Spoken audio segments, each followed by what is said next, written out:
In the world of fame and fortune, dreams can be made or shattered.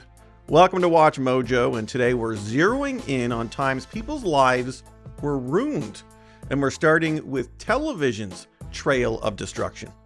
She wanted me to have a better life than she had, but I also think her approach was very unhealthy and informed by her own lack of self-work. Welcome to Watch Mojo, and today we're looking at 10 times TV shows ruined people's lives. How did you land a rock star like that? Timing, darling. It's all about timing. For this list, we'll be looking at the most egregious times a television program destroyed a person's career, livelihood, or well-being. Trigger warning, there are discussions of sensitive topics ahead. What's the most shocking fallout from a TV show you've ever seen? Heidi Montag, The Hills. As it turns out, starring in a controversial reality series has its drawbacks. I almost died after my procedure. I had too much Demerol, like Michael Jackson did. For Heidi Montag, that meant a never-ending news cycle of scandal and controversy. Not just on her as a person, but on her body too. Eventually, the scrutiny pressured the 23-year-old to undergo a staggering 10 cosmetic procedures in a single day. I had my ears pinned back. I had injections in my lips. I had my chin shaved down. The fallout from these procedures caused a massive rift between Montag and her mother.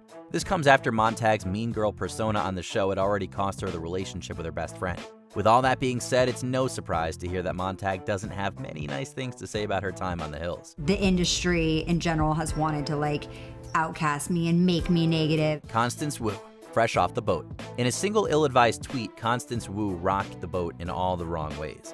After spending 5 seasons as the Huang family matriarch, she was clearly ready to move on. Louis, you didn't tell me Allison was Chinese. This is the only surprise you've ever given me that I have liked. So when Fresh got renewed for a 6th go-around, Wu took to Twitter to vent her frustrations. To put it lightly, the internet did not take it well. Wu faced an onslaught of backlash ranging from fan disappointment to calling her ungrateful to even deeming her a quote-unquote blight on the Chinese-American community. What was it that cut so deep for you?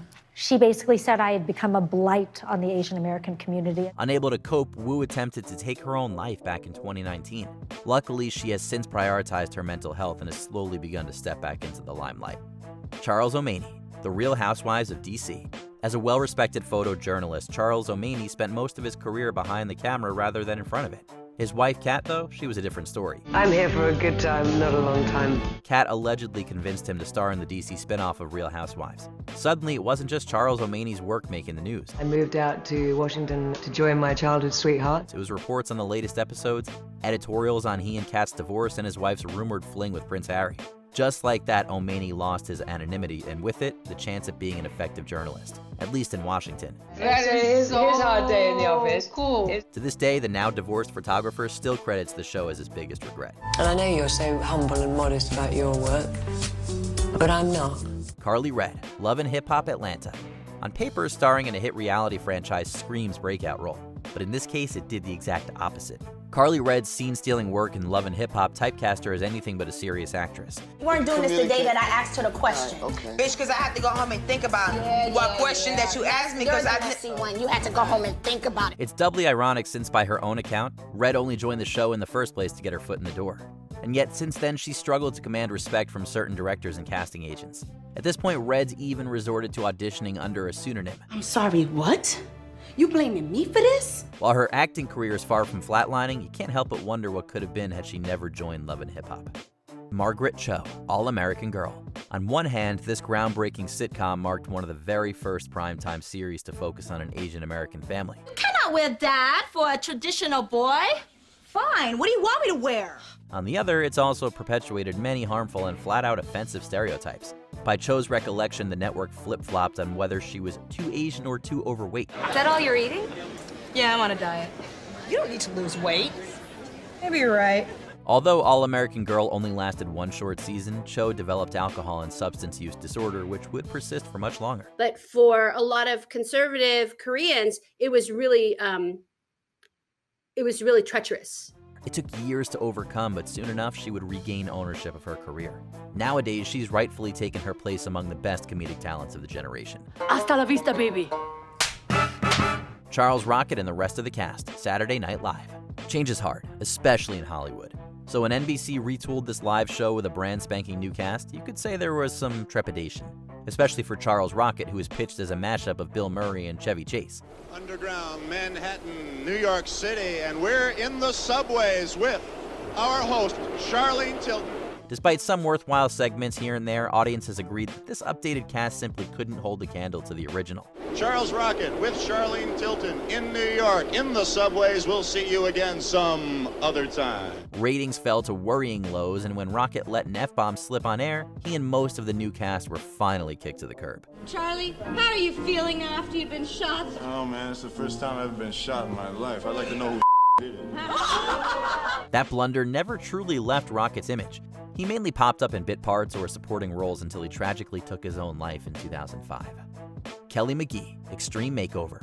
Misguided or not, this reality show gave Delise Williams the chance to be confident in her appearance for the first time. She auditioned, passed their medical exams, and finally flew out to Los Angeles for her life-changing cosmetic surgery. But it never happened. Out of nowhere, the producers backtracked on Williams' involvement and sent her home more ashamed than ever before. Still, no one took it harder than her sister, Kelly McGee. The show had goaded her into making several disparaging remarks about Williams' appearance.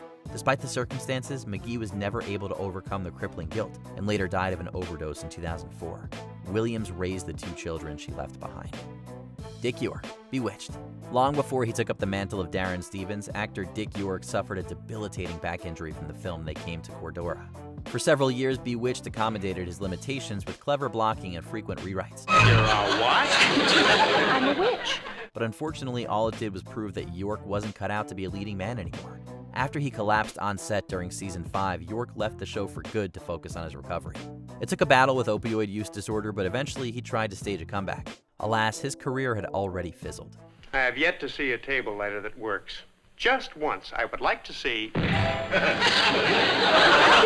While he only ever booked 2 roles post-Bewitched, York maintained high spirits up until his death in 1992. Gia Allemande, The Bachelor. There's no happily ever after in this story. Gee, wake up. Don't go to sleep. I'll be there in 12 hours. Back in 2010, Gia Allemande rose to fame as a prominent contestant on the 14th season of The Bachelor. While she didn't walk out with a ring on her finger, she did earn a whole lot of publicity, and not all of it was the good kind. I was surprised that he sent you home. You must have been really surprised. You know, I was surprised because I finally took that extra step and I opened up to him. The pressure on Allemande only grew as time went on, especially when she entered a tumultuous relationship with NBA player Ryan Anderson. Eventually it got to be too much. On August 12, 2013, Allemande attempted to take her own life. 2 days later, another attempt would result in her tragic passing. Jeanette McCurdy, iCarly, and Sam and Cat. You could fill a whole book with the vile things that went on behind the scenes of this Nickelodeon franchise. Hey, just because our show wasn't reviewed on Nevelocity doesn't mean it's not cool. In fact, Jeanette McCurdy did, and some of it is almost too harrowing to repeat. Whether it was at home or on set, it's clear that the trauma she endured had a major impact on her physical and emotional well-being. McCurdy isn't the only one with conflicted memories, though. While not nearly as severe, her co-star Noah Monk is still treated as the butt of fan jokes because of his work as the dopey character Gibby. Gibster, what up, little weirdo? Not much. Neither actor returned for the iCarly reboot in 2021, and we don't blame them. Will you just please let us out of here? From the small screen to the big screen we go, as it's now time to see all the many movies that have altered lives in the worst way possible. Tony here's your quarterback, all right? You protect his blind side. When you look at him, you think of me. Welcome to Watch Mojo, and today we're counting down our picks for the top 10 movies that ruin people's lives. I think he's just tired of it. You know, he's 29 years old and they're wanting him to talk about when he was 16. You know, he's been through a Super Bowl. He thinks that's probably more interesting than a movie that's been out for 7 years. For this list, we'll be looking at the most detrimental effects a film production had on one or more people. What other stories of ruinous motion pictures have you heard?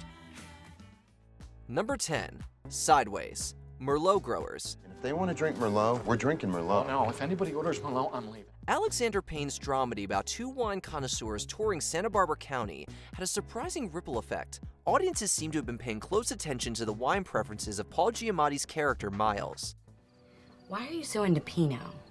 I mean, it's like a thing with you. I don't know. It's a hard grape to grow. While sales of Pinot Noir, which he loved, saw a significant bump, those of Merlot, which he detested, fell by 2%. This proved financially disastrous in California's wine country, where Merlot accounted for around 20% of sales. It took nearly 2 decades for the market to bounce back. In that time, many winemakers found their livelihoods compromised by one single movie. Just don't give up. I mean, you're gonna make it.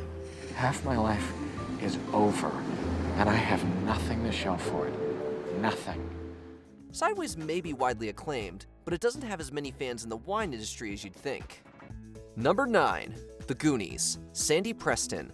I just saw the most amazing thing in my entire life! First, you gotta do the truffle shuffle. Come on! Do it! Come on! Do it! The Walsh House in Astoria, Oregon is the treasure of adventurous Goonies fans around the world. One such fan, a woman named Sandy Preston, bought the property in 2001, but realized that her dream was actually a nightmare. The house soon became overwhelmed with visitors, some of whom even stole her wallpaper. Preston subsequently became much less welcoming, thankfully without resorting to the Fratelli's attitude towards trespassers. Hit puree! No! I'm too young! No! I want to play the violin! Not my hand! She just briefly forbade visitors following the film's 30th anniversary event. In 2022, Preston listed the house for $1.65 million, and it was sold in just 6 days. While that might not make up for over 20 years of intrusion, we hope the new owners get a better return on their investment. For Goonies around the world, just know this. This is our time. It's our time right now. Number 8. Deliverance. The People of Raybun County. Talk about genetic deficiencies. Not pitiful. Who's picking a banjo here? The groundbreaking thriller Deliverance practically made Georgia a highly sought-after film production destination. However, the movie still has a more mixed reputation among the residents of Raybun County where it was shot. Well, gentlemen, we can talk this thing over. What is it you require of us? We require that you get your goddamn ass up in them woods. All right, now, right look. Now. You get Right it now. down, Tanner. Okay, all right. Sure, the economy flourished from tourism along the Chattooga River, but the local population has had to suffer overcrowding in their community and ruinous stigma beyond. Deliverance has been credited with widely popularizing degrading, frightening stereotypes about the Deep South that persist today. The people of Raybun County are, of course, facing this fallout more directly. Don't come back up here. You don't have to worry about that, Sheriff.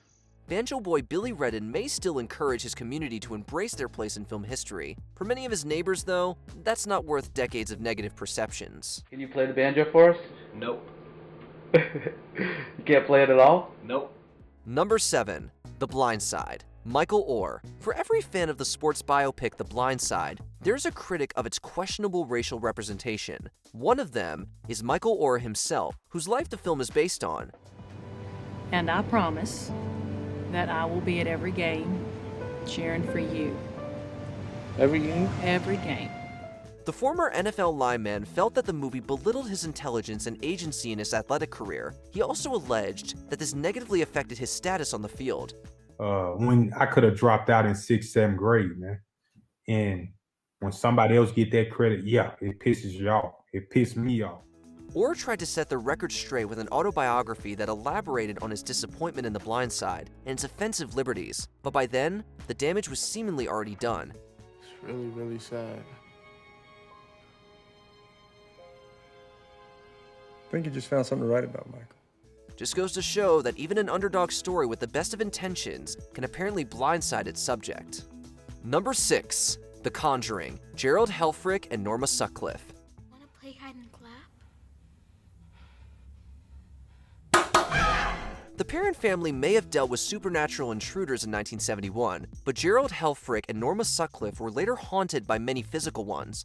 We no longer have any sense of peace.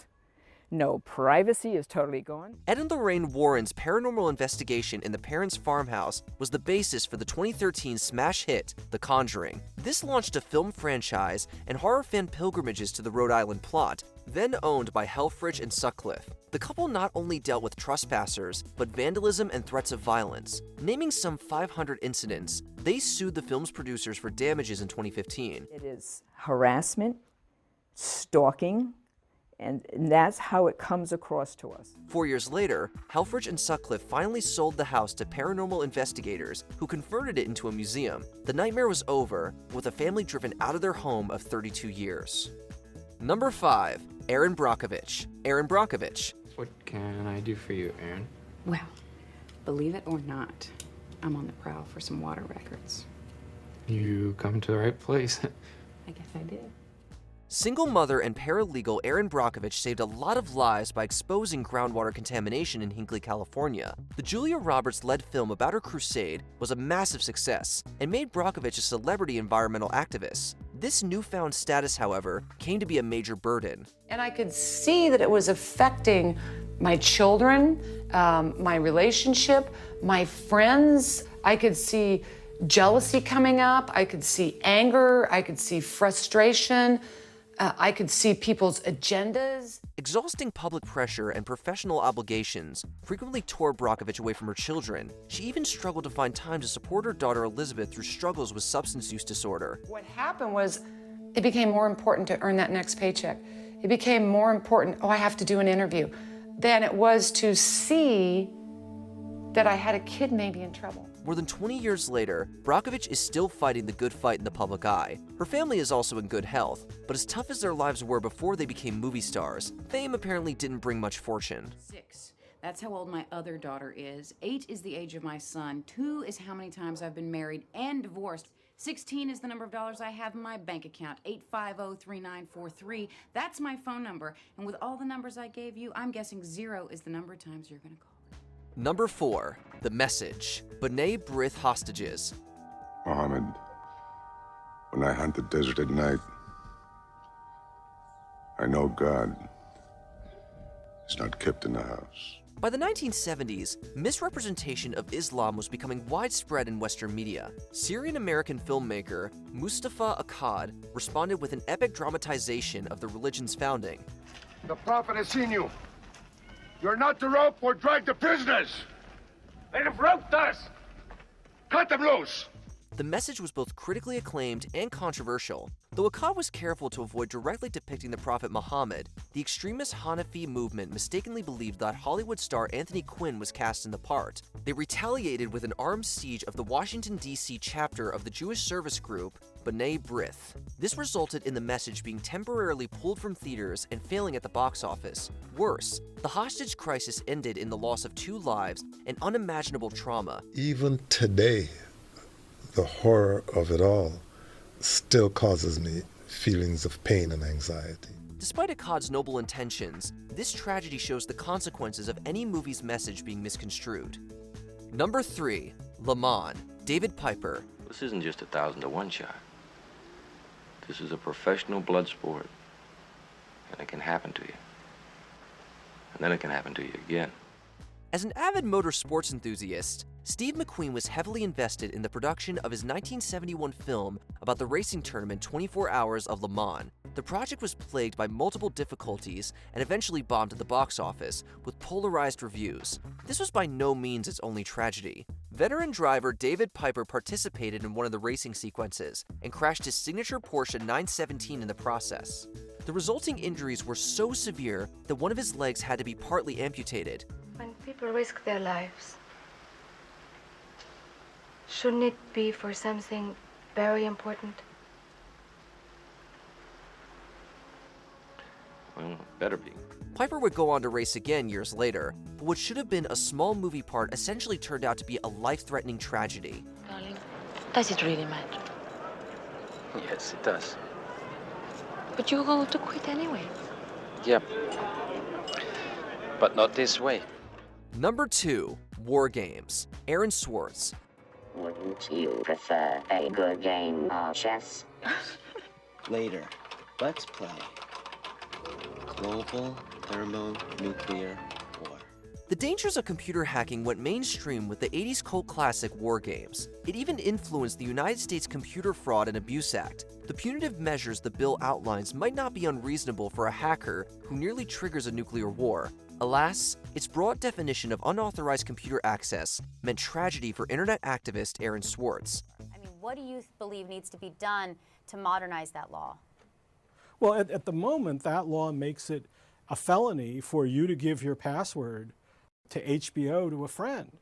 That has to be changed. In 2011, Swartz was charged with hacking into MIT's network to download academic articles. The university didn't want to file charges, but with federal prosecutors taking over, Swartz was likely to face devastating fines and prison time. Just before his trial, he took his own life. Do you believe that if the criminal justice system hadn't failed Aaron, do you believe he'd be alive today? Without question. Hacking may be no game, but this was just the most high-profile of many extreme legacies of the so-called war game scare. Number 1. Citizen Kane, William Randolph Hearst. Hello, Jedediah. Hello, Charlie. I didn't know we were speaking. Sure we're speaking, Jedediah. You're fired. Newspaper tycoon William Randolph Hearst was considered one of the most powerful Americans of his day. Few of his yellow journalism stories were as sensationalist as tales of his own corruption and villainy. This was the main influence for the tragic lead in Citizen Kane. I don't know many people. I know too many people. I guess we're both lonely. Hearst was highly offended by this project, particularly Charles Foster Kane's lonely demise, as he reportedly had an acute fear of death.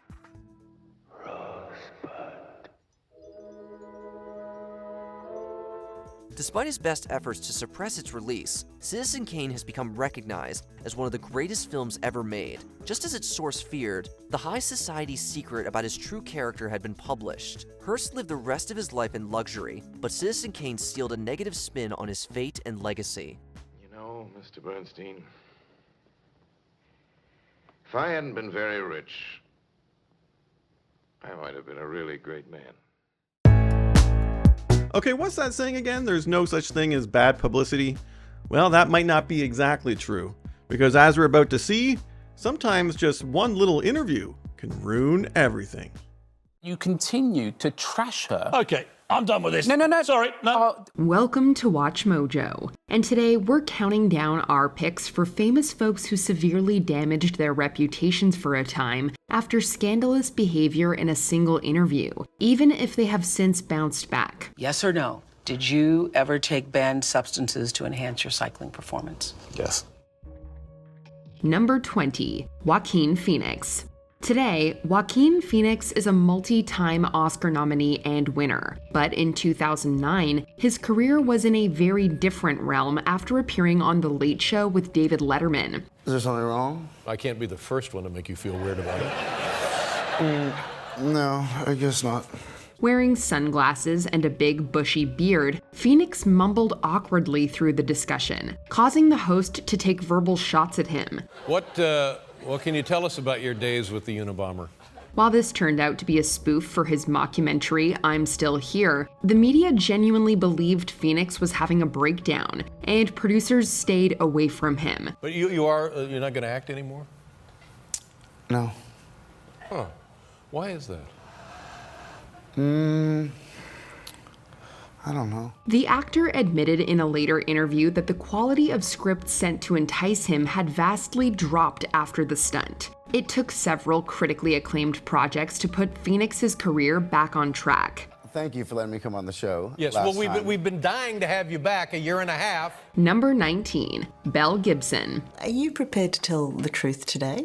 The whole truth? No little Absolutely. half truths, no gobbledygook. The truth. No, I've been really transparent. In 2013, Australian Belle Gibson was one of the hottest new wellness influencers on the market after launching her mobile app, The Whole Pantry. After releasing various cookbooks, life seemed to be going great for her. But then, Gibson told the world she had contracted several cancers, but was managing the progression with her healthy lifestyle. Now, you've just admitted that you didn't say it was at your home and it wasn't with a real doctor because you thought people would be disappointed in you. No, I believed he was a real doctor. Yet in 2015, rumors emerged that Gibson was lying about having the disease and her donations to charity. I've been openly conveying and speaking about what was my reality and what is my reality today. And will you accept that your reality does not actually match reality. With the pressure mounting, she spoke with the magazine The Australian Women's Weekly, where she admitted she'd been lying and blamed her behavior on her upbringing.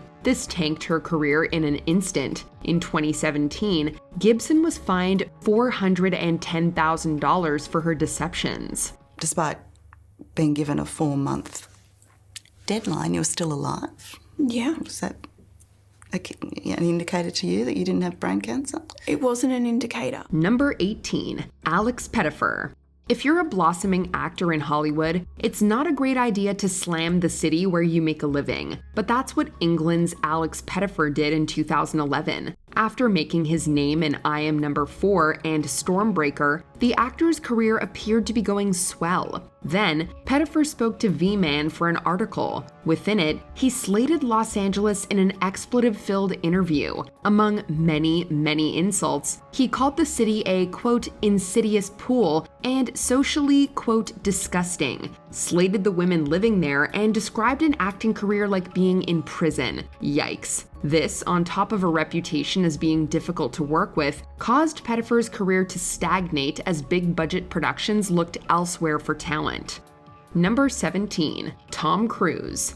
2005 was a dark mark in the career of Tom Cruise. Firstly, there was his bizarre behavior on the Oprah Winfrey Show. I've never seen you like that! I've never seen that! I know! Cruise followed that by publicly criticizing Brooke Shields for admitting she used antidepressants after developing postpartum depression. The actor then went on to the Today program to speak with Matt Lauer about his opinions. And it was rough. I'm just living my life. And I'm doing the best that I can and doing it in a way that I feel is right.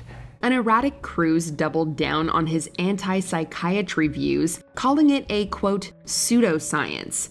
And I know that psychiatry is a pseudoscience. His very patronizing approach did Cruise no favors as he combated Lauer's questions. With all the scandal, Paramount Pictures cut ties with the actor in 2006 after 14 years, but eventually that relationship recovered. Steven Spielberg also denounced Cruise's actions in 2005. However, the duo reconciled in 2023. We've never seen you behave this way before. I know.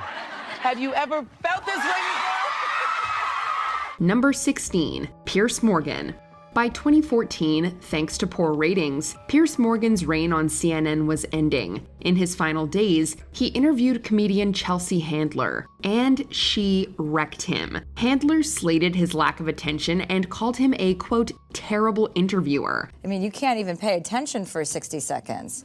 You're a terrible interviewer. Well, you just weren't keeping my attention. That's well, more but an issue that's for you not than my me. problem. While Morgan attempted to save face by claiming the guest had to be interesting, Handler pointed out that it was his job to do that. This is your show. You have to pay attention to the guests that you invited on your If show. they're interesting enough. Yeah, they are. Listen, it doesn't matter how interesting I am. You signed up for this job. Of course it does. Well, maybe that's why your job is coming to an end.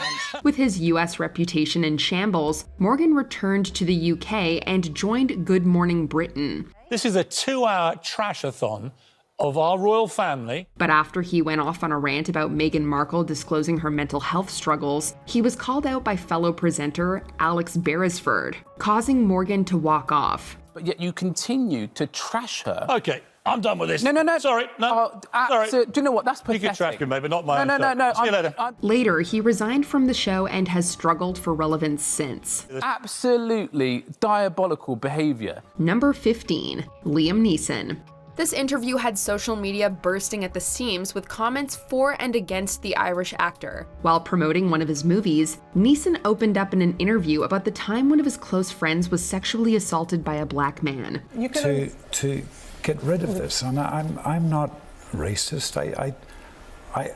This was nearly 40 years ago, but because I was brought up in, maybe I'm rabbiting on, Rob, so forgive me. I was brought up in the north of Ireland and brought up in the Troubles. He said that after finding out, he walked the streets looking for trouble, hoping to kill a black man, before realizing that what he was doing was wrong, and feeling ashamed of himself. Many branded him a racist, while others defended his honesty, including celebrities such as Trevor Noah and Whoopi Goldberg. Because I believe that Liam Neeson deserves a medal.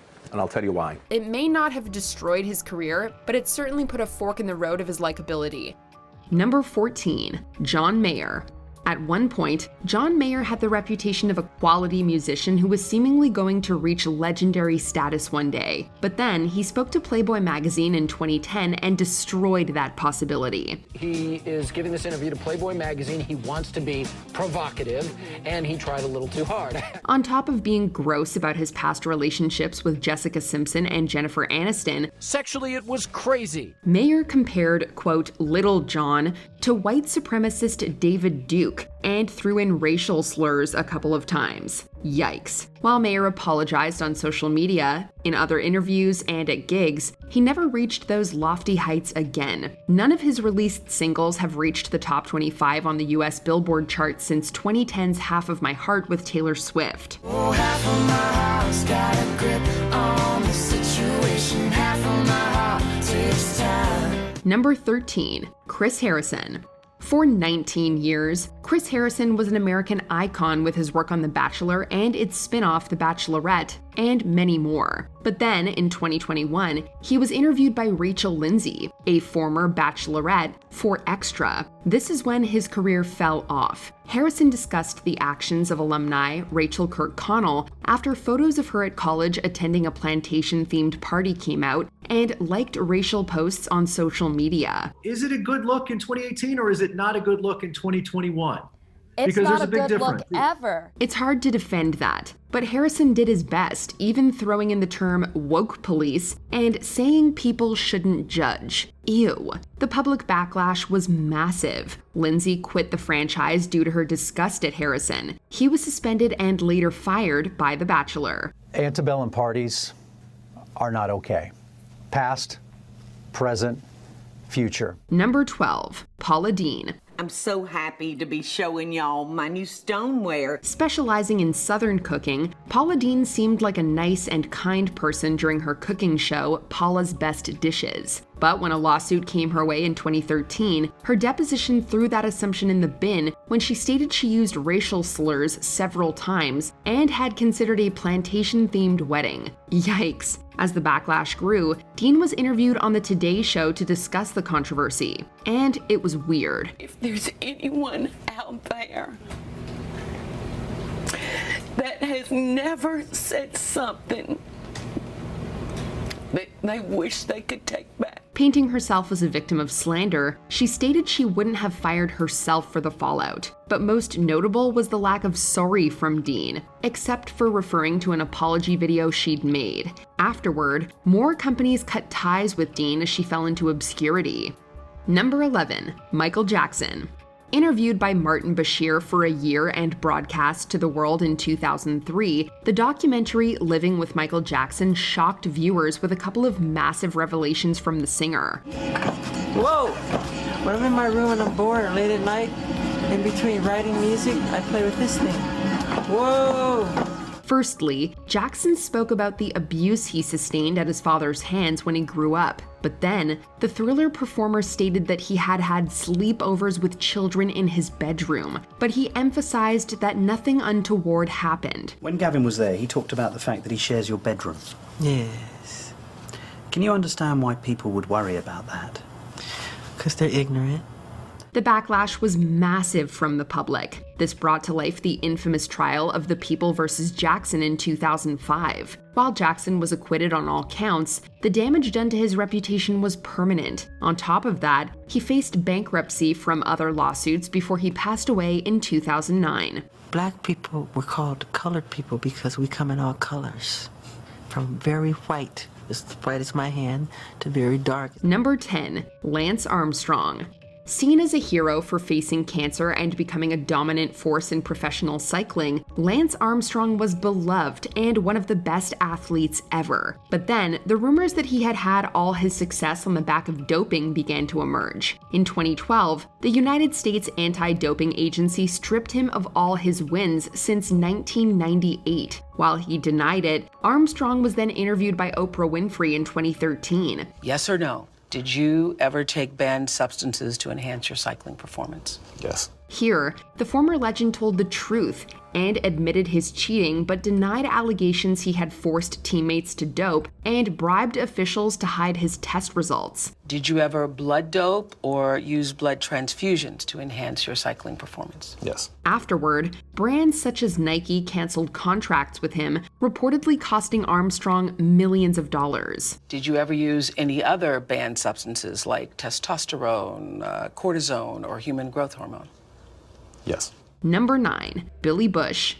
While not an official interview per se, we're going to allow this Access Hollywood footage due to how notorious and career-ruining it became. It was actually captured before presenter Billy Bush and Donald Trump were able to cruise into a TV studio to do some filming, and while they were unaware that their microphones were on. I moved on her, actually. You know, she was down in Palm Beach. I moved on her, and I failed. I'll admit it. Whoa. I did try and she was married. It's huge news, Sarah. While on the bus, they riff about Trump's sexual escapades, which include groping women, and discuss how power can give you free reign to do whatever you want. I gotta use some Tic Tacs just in case I start kissing her. You know, I'm automatically attracted to beautiful. I just start kissing them. It's like a magnet. You just kiss. I don't even wait. And when you're a star, they let you do it. You can do anything. Whatever you want. Grab them by the. We even hear them talking about how attractive they think Days of Our Lives actress Ariane Zucker is before meeting her when they get off the bus. Bush was suspended from his job on the Today Show following a ratings drop and subsequently resigned. He's since had to repeatedly defend himself in interviews. The moment that is on that tape, I understand people's reaction. I agree. I also felt that way. Number 8, 5 Seconds of Summer. If you're a band, being interviewed by Rolling Stone magazine is a big, big deal. So much so that it can be easy to get carried away with trying to sound overtly rock and roll. And that's exactly what happened with the band 5 Seconds of Summer. In a 2015 interview, the band did everything from compare themselves to the Beatles to dismissing or insulting the American Music Awards, Justin Bieber, and their female fan base, also known as most of their fan base. They were criticized for their comments and for generally sounding like narcissistic prima donnas. It probably didn't help that they appeared naked on the front cover either. Number 7, Paula Abdul. What do Idol fans have to look forward to this season, and what are you looking forward to seeing? Well, is that what it is? I was wondering, what is that?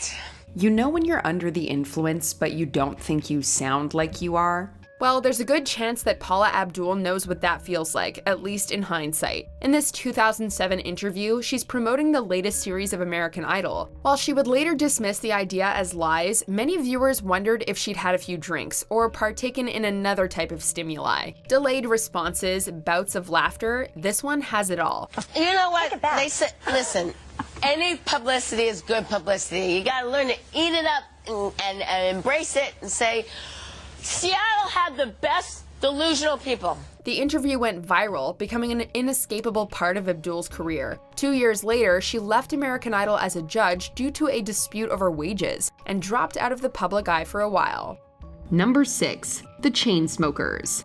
Next up, we have another misguided attempt at sounding hardcore in a magazine interview, this time courtesy of the musical duo The Chainsmokers, who let it all hang out with Billboard. Everyone was making the same thing. And after a few years, it got really stale. And only a few people started breaking off from that and experimenting. When asked about their manic musical romps, they were all too eager to brag about their wild frat boy image and penchant for sleeping with as many girls as possible, even though they both had girlfriends. The two were heavily criticized and briefly became the talk of the musical world for all the wrong reasons. But we shouldn't hate on them too much, right? Like they said, quote, "We're just frat bro dudes, you know what I mean? Lovin' ladies and stuff." That's an actual quote, word for word. Number 5, Prince Andrew. Deemed a car crash by many, this interview ultimately resulted in Prince Andrew stepping down from public duties for the royal family. Today, you've chosen to speak out for the first time. Why have you decided to talk now? When BBC's Emily Maitlis questioned him about his close ties to convicted sex offender Jeffrey Epstein, the prince's answer raised many an eyebrow. For starters, Prince Andrew straight up denied ever meeting his accuser, Virginia Roberts. I have no recollection of ever meeting this lady. None whatsoever. Despite photographic evidence to the contrary. There were other shocking answers littered throughout, like saying he didn't regret his friendship with Epstein as it presented him with useful opportunities. The interviewer is clearly unimpressed with his answers, much like pretty much everyone else who watched it. He has quite obviously conducted himself in a manner unbecoming, yes. Unbecoming. He was a sex offender. Yeah, I'm sorry, I'm being polite. Number 4, Katherine Heigl. Heigl has long had a reputation for being difficult to work with, but a 2008 interview with Vanity Fair proved particularly damning when she criticized the movie Knocked Up, which she'd just starred in. She branded the movie, quote, a little sexist, and critiqued the way in which it portrays women, which frustrated people, considering that she'd decided to be in the movie. A year later, she starred in the movie The Ugly Truth, which was widely panned as misogynistic. Who's this delightful creature? I'm your producer. I like your woman on top. As a result of the entire episode, already hesitant directors were given yet another reason to be cautious about working with her. I'm gonna be really honest right now. I'm not. I know I'm not. Yeah. I don't have to think about it. I'm not a rude person. I'm not an unkind or mean person. Number 3, Megan Fox. As a general rule, it's probably not a good idea to compare the director you're working with to Hitler, but that's what Transformers star Megan Fox did in an interview with British magazine Wonderland. Talking about Michael Bay's conduct on set, Fox compared the director to the Nazi leader, which was soon all over the media. Whoa, nice headers. You've got a high-rise double-pump carburetor. That's pretty impressive, Sam. Double pump? It ultimately resulted in her being fired from the Transformers franchise, but not by Bay. According to Bay, it was the franchise's executive producer, a certain Steven Spielberg, who insisted she be fired. She's since worked with Bay again on the Teenage Mutant Ninja Turtles films, which the latter produced, but Fox's notable roles have otherwise been few and far between since giving this interview. Hi guys, this is April O'Neil from Channel 6 News, and I am here in beautiful New York City on the first day of spring, and you know what that means. It is time to shed that pesky winter weight. Number 2, Charlie Sheen.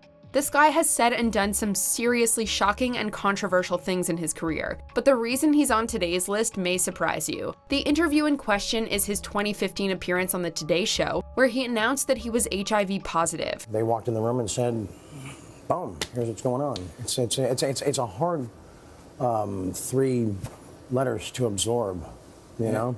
It's a turning point in one's life. While some praised his bravery, many criticized the fact that it had taken him 4 years to go public with it, stating that it could have endangered his sexual partners. Were these people that you had sexual contact with and were claiming that you had transmitted the virus to them, or were these people who simply found out about your status and were threatening to tell the world? People also took aim at Sheen's surprisingly calm demeanor as he told of his diagnosis and battle with people blackmailing him. For some, the interview humanized Sheen more than ever before. For others, it further solidified his reputation as being reckless, particularly with the lives of others. Have you had unprotected sex on any occasion since your diagnosis?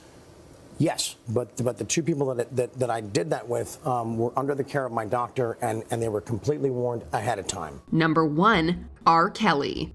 Although it's a different story today, back in the 2000s, R. Kelly still had his defenders when it came to allegations of sexual misconduct. In 2002, he was indicted, but was eventually acquitted in 2008. They are still talking about you with underage girls. That same year, however, an interview about the allegations ensured that Kelly's muddied reputation would not be forgotten. When asked about whether he liked teenage girls, Kelly replied with this. When you say teenage, how old are we talking?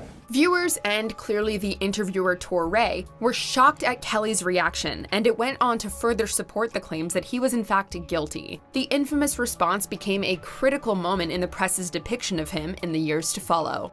Which controversial celebrity chat stopped you from being their fan anymore? I made a mistake, and I own that.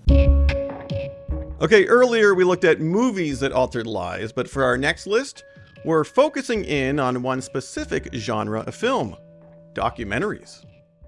This is going to be a thing. This is going to be a thing that people bother me about, and that's going to make my life harder. Welcome to WatchMojo, and today we're counting down our picks for the top 10 documentaries that ruin people's lives. The downside of giving an interview is that the interviewer will take what I've said to make me look as bad as possible. For this list, we'll be looking at the most noteworthy documentary films and series that had a strongly negative impact on certain affiliated individuals. What other documentaries inspired an unfortunate change in people's lives?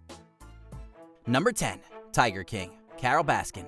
Eccentric former zookeeper Joe Exotic claims that the hit Netflix docuseries Tiger King ruined his life. Good afternoon, ladies and gentlemen, and welcome to another fun episode of A Day in My Life, here on JoeExoticTV.com. That's saying a lot considering he was already in prison when the show premiered. It may be less debatable to argue that the documentary instead damaged the reputation of his arch nemesis, Carol Baskin. Hi, I'm Carol Baskin, and I'm the founder and CEO of Big Cat Rescue. Tiger King seemingly painted the animal rights activist as Exotic's even matching ego, if not animal mistreatment. The docuseries was also criticized for overexposing the theory that Baskin had a hand in her ex-husband Don Lewis's disappearance. There's a lot of stories about Carol having some finger in it, but nobody can prove it. This particularly inspired devastating harassment online. Though her raised profile has also promoted her activism, Baskin feels betrayed by Netflix's depiction, and that too many people have made up their minds on the mystery of Lewis's fate.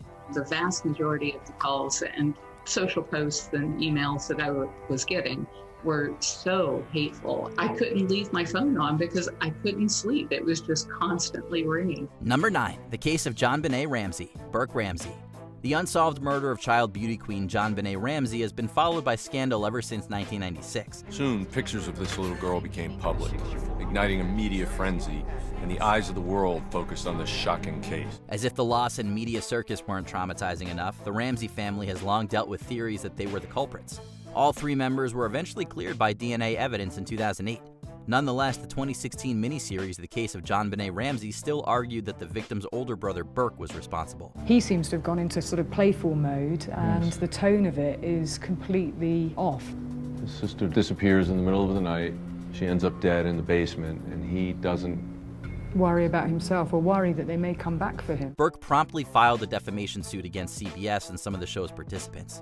Following an out-of-court settlement, the older Ramsey returned to a private life. Still, with many maintaining that JonBenet was killed by Burke, he has undoubtedly found his reputation tarnished by the claims of this docuseries. I think early on, we discussed the lack of the family actually getting involved with the investigation to begin with.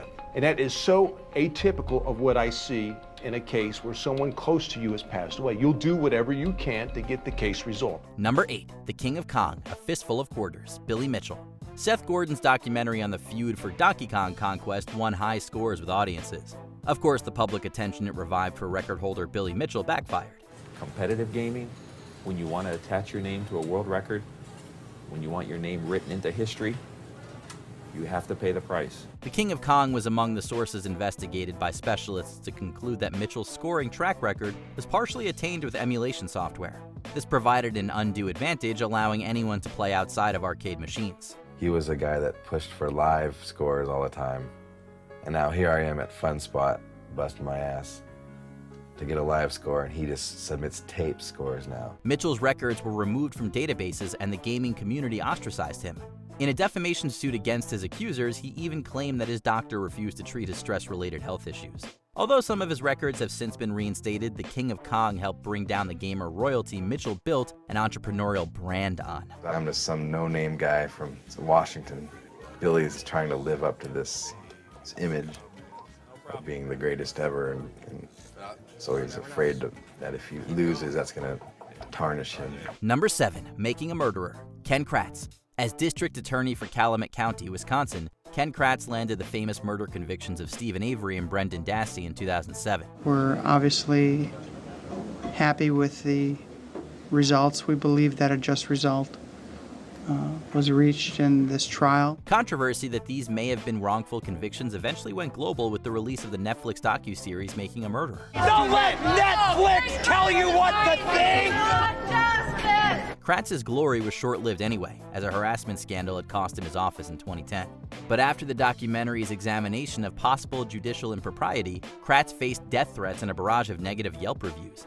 He has since lost his law license. Kratz continues to grant public interviews and has been working on a book to dispute the show's supposedly flimsy evidence. This wasn't a documentary at all. This was a defense piece. It was generated by and for Stephen Avery by his defense team. The court of public opinion has nonetheless not been kind to him. Number 6, Going Clear, Scientology in the Prison of Belief, former Church of Scientology members. Alex Gibney's documentary on the mysterious Church of Scientology was praised by general audiences, but received a very different reaction from Scientologists. You know, why did they go into it in the first place?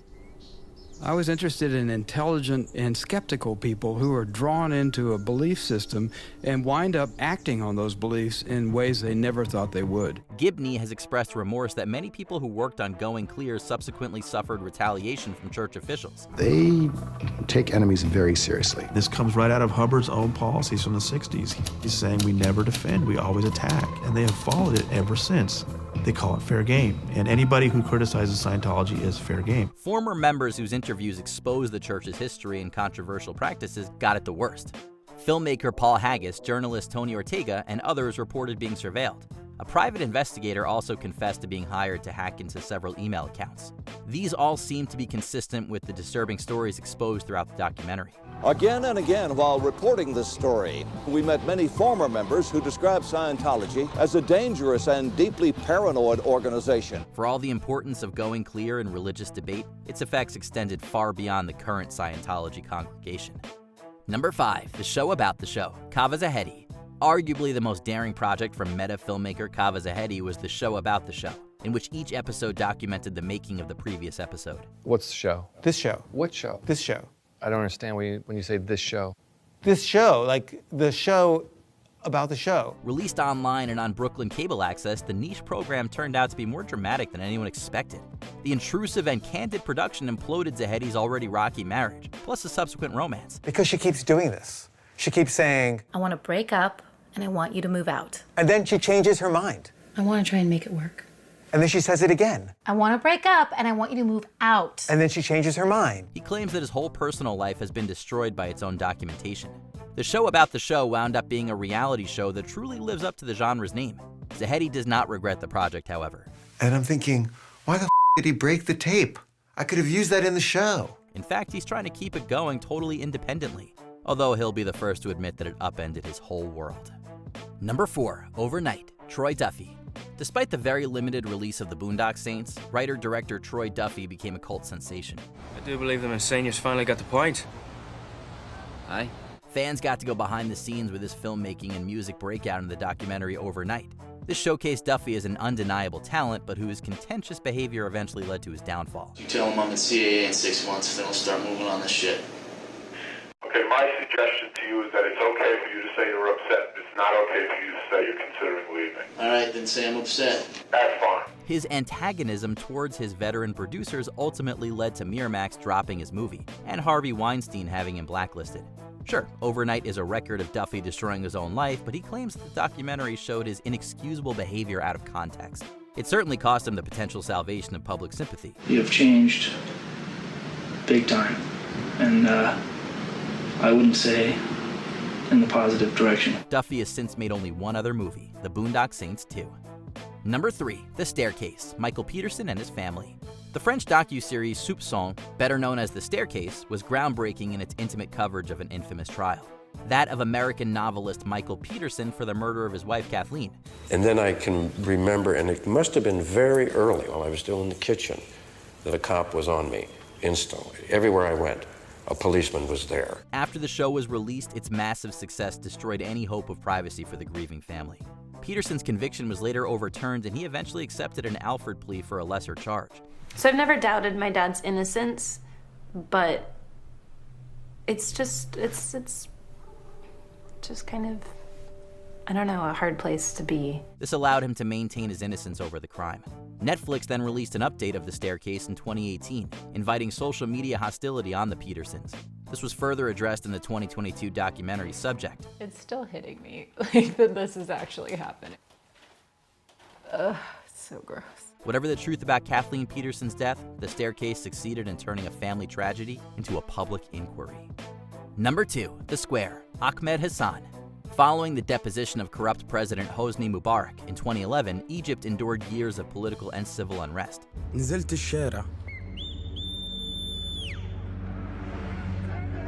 ولما نزلت الشارع لقيت كل اللي حواليا ما يقلوش عني أي حاجة، كلهم زيي. Jahan Nujam's The Square explored this gruesome period through the perspective of its own cinematographer, Ahmed Hassan. The filmmaker and democracy activist knew the risks in becoming a public figure of resistance.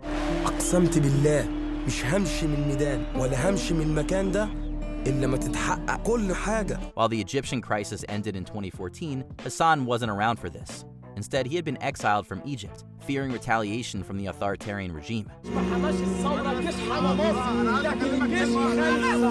He also had limited contact with his family out of concern for their safety. The Square may have won Hassan an Emmy for his cinematography, but the project seemingly left him worse off, as he was driven from his homeland. Number 1. The Jinx, the life and deaths of Robert Durst. Robert Durst. In 1982, real estate heir Robert Durst was investigated for the murder of his wife, Kathleen McCormack. Would you, for the record, tell the ladies and gentlemen of the jury your name?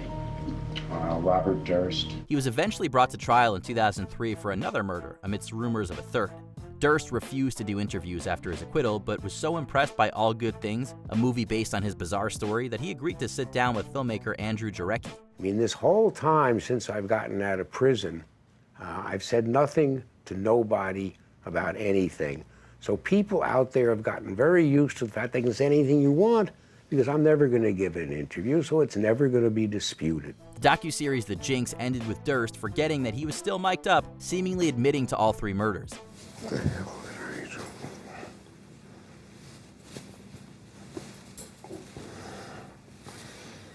I do? Kill them all, of course.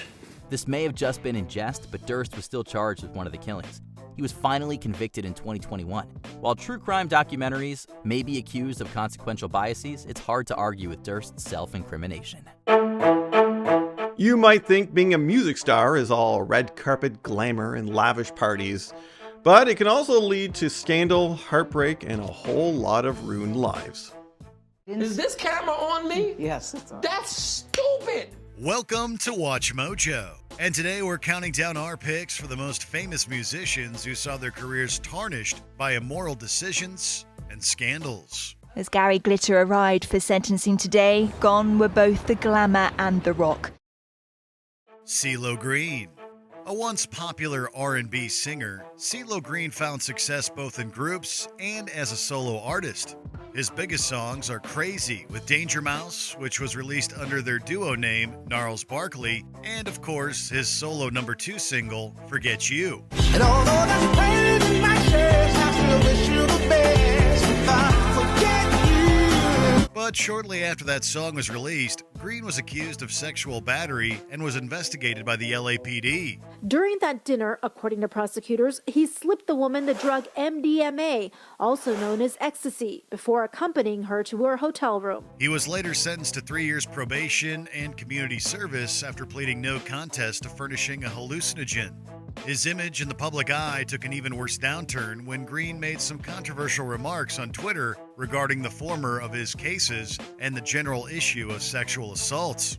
And that was pretty much it for CeeLo Green's career, as none of his solo singles since Forget You have even charted. Tory Lanez. Canadian rapper Tory Lanez was on the come-up in the mid-2010s. A number of his albums reached the top 5 in America, and his single Love received a Grammy nomination for Best R&B Song.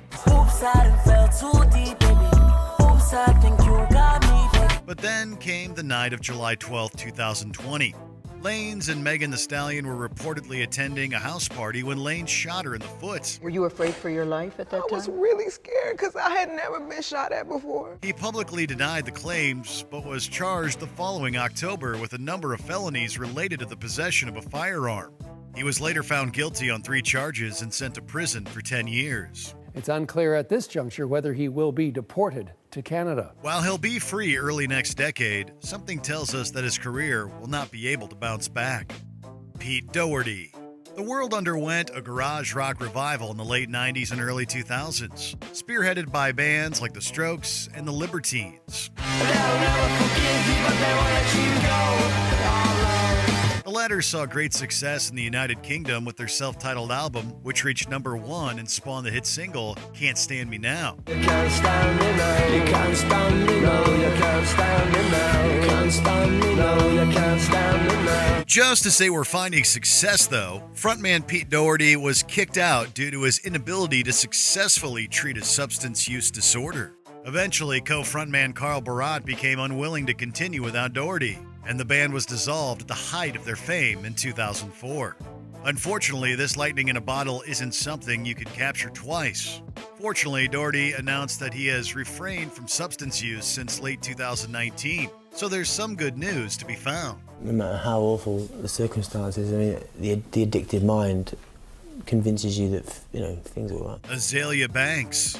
While she never found enormous commercial success, Azalea Banks was someone to watch in the early 2010s. You know what you rich become when her weave in. I just wanna sip that punch with your peeps in. Sit in that lunch if you're treating. Her debut single 212 was a modest success in the UK, but far more important was its critical appreciation.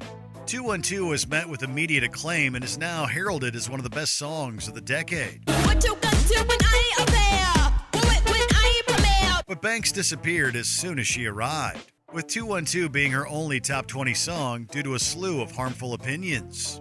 The singer has long been criticized for her use of social media, often using Twitter, since rebranded to X, to beef with other celebrities and espouse racist, homophobic, xenophobic, and transphobic remarks.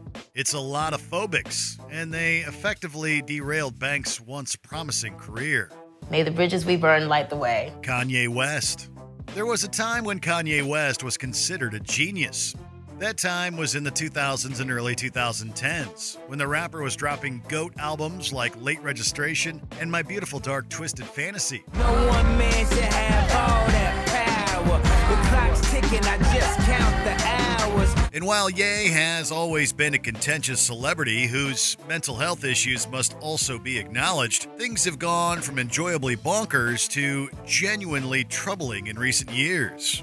He has expressed a number of disturbing opinions, like claiming that human subjugation is a choice. For 400 years, that sounds like a choice. And praising Adolf Hitler. West also made a number of anti-Semitic remarks in 2022, resulting in a flurry of lost business deals and briefly terminated Twitter accounts. There is a sense of sadness and tragedy when you think about individuals who have known him for so long. These outspoken beliefs, coupled with some disappointing albums like Donda, have seriously tainted Ye's life and legacy. Marilyn Manson. For a time in the 1990s, Marilyn Manson was considered a negative influence on America's youth, with his lyrics even being studied in congressional hearings.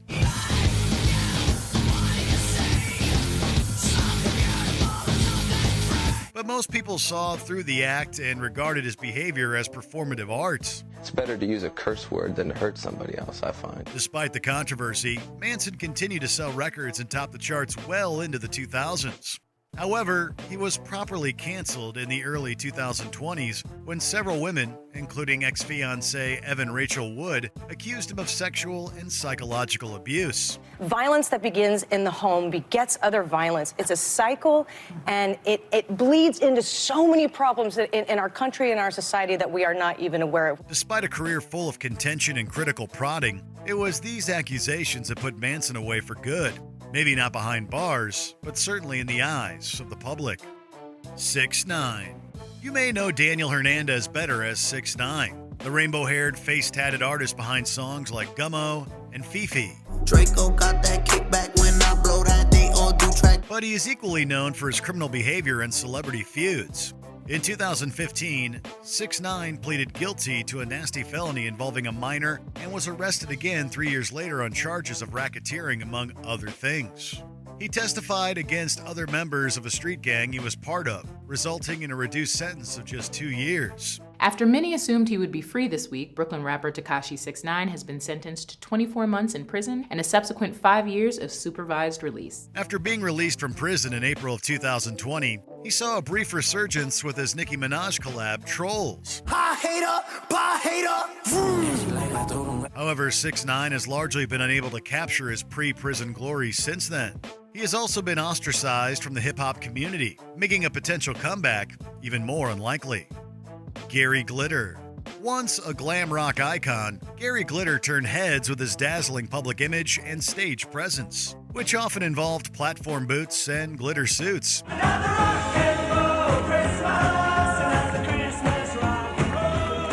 But even those who don't know a thing about Gary Glitter have heard some of his most famous songs, Another Rock and Roll Christmas and Rock and Roll Part 2.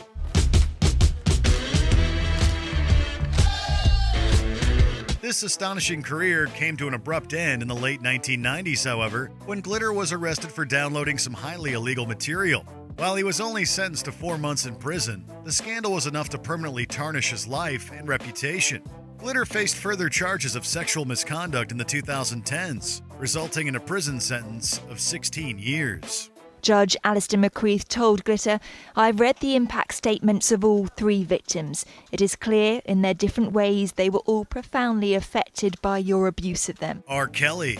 Once heralded as the king of R&B, R. Kelly has sold over 75 million records and has won 3 Grammys for his mega hit, I Believe I Can Fly. I believe I can fly.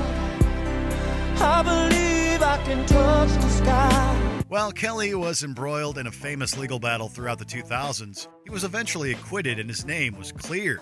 It remained clear until 2019, when the Lifetime documentary Surviving R. Kelly made numerous sexual abuse claims against him. He said to continue telling everybody that you were 19 and to act 21. He was indicted on 18 charges that July, most of which we can't get into here.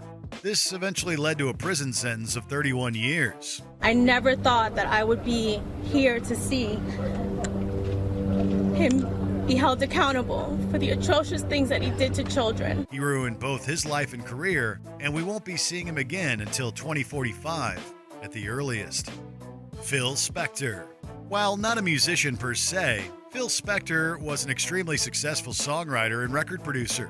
He wrote the Teddy Bears' #1 single, To Know Him Is to Love Him, and later revolutionized the music industry with his production techniques, including the famous Wall of Sound. There was just a vitality in the room that would lift you off of your feet. And also, there'd be so many players and the sound would be so huge. Having worked with the likes of the Beatles, Leonard Cohen, and the Ramones, Spector was a highly regarded figure in the music industry. He was a Grammy winner and was eventually inducted into the Rock and Roll Hall of Fame. However, he later developed a substance use disorder and entered an extended period of seclusion in the early 1980s.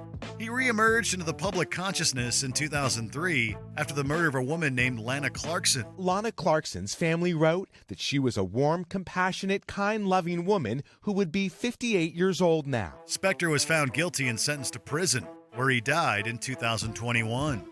Do you expect to see any of the legacies of these musicians bounce back? His legacy will forever be that of a convicted murderer.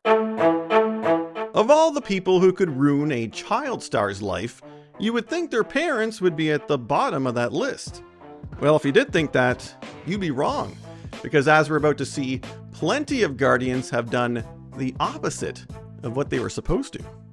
Modern Family actress Ariel Winter has been living a real-life drama with her real-life mom. Welcome to Watch Mojo, and today we're counting down the child stars whose parents made their lives miserable or much worse. I think my mom wanted to keep me as controllable as possible. Number 10, Demi Lovato. He was mean, but he wanted to be a good person. Demi Lovato did not have much of a relationship with her late father, and it's an issue that has stemmed from her difficult childhood. Problems began when Lovato was just a baby, with her mother, Diana de la Garza, fleeing the romantic relationship when Lovato was just 18 months old. He knew he wasn't capable of raising a family, and it was because of his mental illness. Lovato later revealed much in a personal essay, saying that she held a lot of resentment towards him through much of her life. Patrick died in 2013 without a reconciliation with his daughter. However, Lovato displayed some acts of forgiveness in recent years, penning a quote, gratitude letter in 2020 and naming a scholarship program in Patrick's honor. I'm helping one person at a time. I'm going to pay for their treatment. I'm working with Cast Recovery, which is the treatment center that I've worked really, really closely with. Number 9, Taylor Momsen. Taylor Momsen is a former child actor turned musician. known for playing Cindy Lou Who in How the Grinch Stole Christmas, and Jenny Humphrey on Gossip Girl. I've really learned a lot since the last time we worked together, and I won't let you down. She was 7 years old when The Grinch was released, but had already been working for years, having been signed to Ford Modeling when she was just 2. No matter how different a who may appear, you will always be welcome with holiday cheer. Momsen resented her parents for this decision, telling Revolver magazine, quote, "No 2-year-old wants to be working, but I had no choice." She also stated, quote, "I didn't have a real life," and complained about being, quote, "in and out of school." As a result, she never had any real friends growing up. However, Momsen later clarified that she loved her parents, despite the unconventional and difficult childhood. You know, you two deserve each other. Number 8, Gary Coleman. Gary Coleman was a major attraction in the late 70s and 80s, playing Arnold Jackson on the popular sitcom Different Strokes. Better not mess with me or else I'll reach up, belt her in the knee. As a result of his success, Coleman became the highest paid child actor on TV, but he saw very little of this money. The sitcom ended in 1986 when Coleman was 18 years old. Just 3 years later, he took both of his parents and his financial advisor to court, claiming that they had misappropriated his earnings. Last year, he reflected on his life and on the parents whom he accused of stealing 3/4 of his television earnings. The judge settled in defense of Coleman and awarded him $1.3 million, the modern equivalent of $3.2 million. Unfortunately, he lost all of his money over the course of a decade owing to medical problems and some bad business decisions. We talked it over and I won 3 shows to 2. Number 7, Michael Jackson.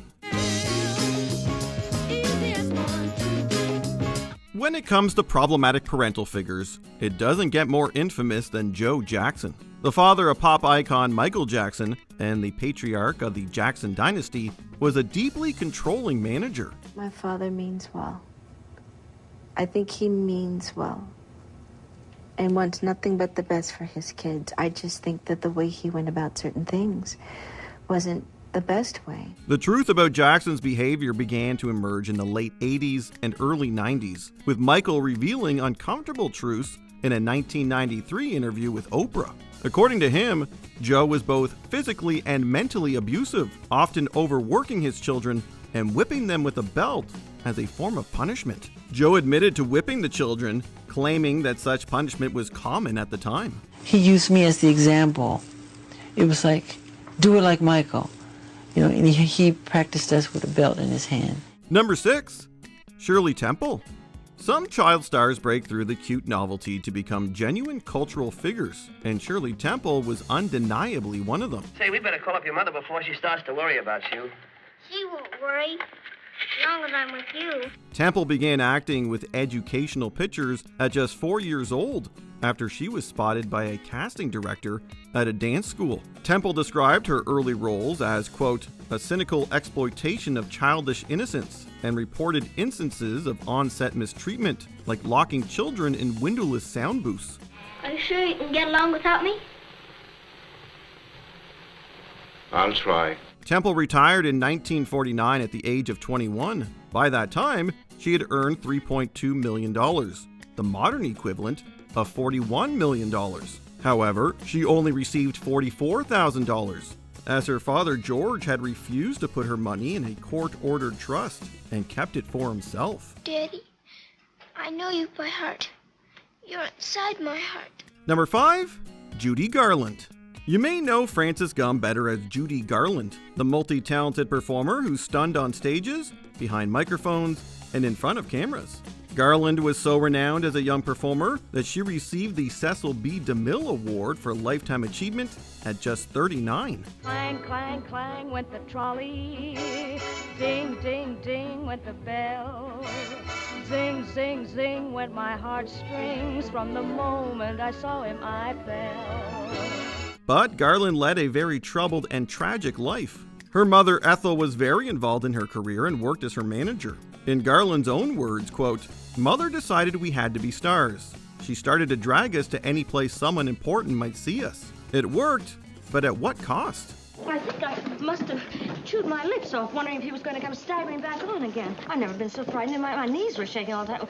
Was I on key? I couldn't hear a thing. Garland faced insurmountable pressure in the industry and developed both mental health issues and substance use disorder. She passed away at just 47, following an overdose.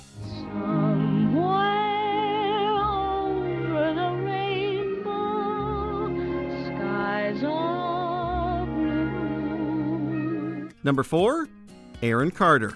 The Backstreet Boys made their famous debut in 1996, with Nick Carter being one of the 5 famous members.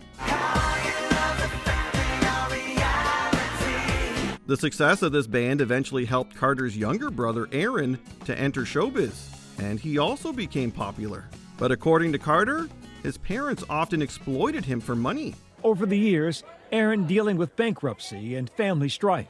Carter's father also allegedly coerced him into signing a check by shooting a gun near his ear, causing Aaron to lose most of his hearing. Carter also claims that he received only a small portion of his earnings, and when he turned 18, he was ordered to pay millions in taxes. Carter then suffered a very troubled and controversial adulthood before drowning at age 34. What do you think the price of fame was for your family?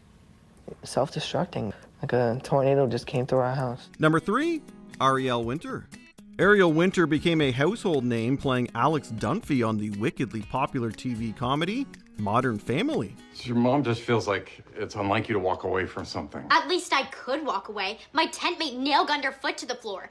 The series debuted in September 2009 when Winter was only 11 years old. Unfortunately, her time on the show was marred by a messy family custody battle, as her sister Chanel fought to take custody of Winter from their mother Chrysula. Family Services is urging the judge to give permanent custody to Ariel's older sister. Chanel claimed that Chrysula was both mentally and physically abusive towards them. Chanel eventually won the legal battle in the court system and was awarded guardianship of Ariel. GMA obtained court documents that show a judge ordered Ariel's mother to have no contact with her daughter's professional relationships and business contacts. Number 2, Jeanette McCurdy.